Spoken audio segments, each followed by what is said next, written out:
Mahal? Mahal, Paolo, tulungan mo naman ako. Ang bigat ng dala ko. Mahal?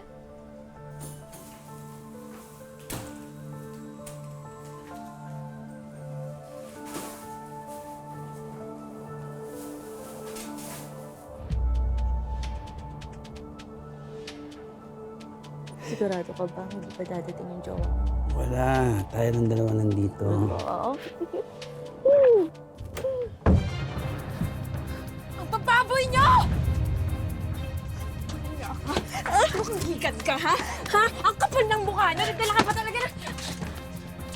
Bumalik ka dito! Ang hikat ka! Bumalik ka dito! Bumalik dito! Ay! Ano ba? Tawan mo ko, nasasaktan ako, Paolo! Talaga masasaktan ka kung di ka titigan!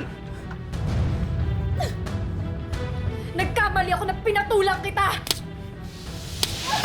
Ako nagkamali sa'yo! Paolo! Bitawan mo ako! Tayo! Tayo!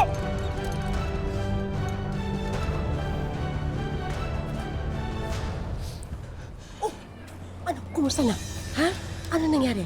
Pinuntahan mo ba yung bahay ng lalaking yon? Nandun ba yung kapatid mo? Wala po sila doon, Nay. Pasensya na po, Nay, ha, dahil sa akin umalis si Tere. Hindi. Hindi mo kasalanan. Kasalanan ng lalaking yon. Kinuha niya yung kapatid mo sa atin. Kaya mas lalong hindi tayo titigil sa paghahanap sa kanya. Hindi ako papayag na sumama siya sa walang kwentang lalaking yon. Saan ho natin siya hanapin? Aling Milagros, Ami, may nakapagsabi sa akin kung nasaan si Tere. Talaga ho, Mang Conrad? Nasaan ho siya? Tignan ko lang galing mo. Ha? Tatakas ka pa, ha? Sinabi ng sa akin ka lang! Parang awa mo na, Paolo.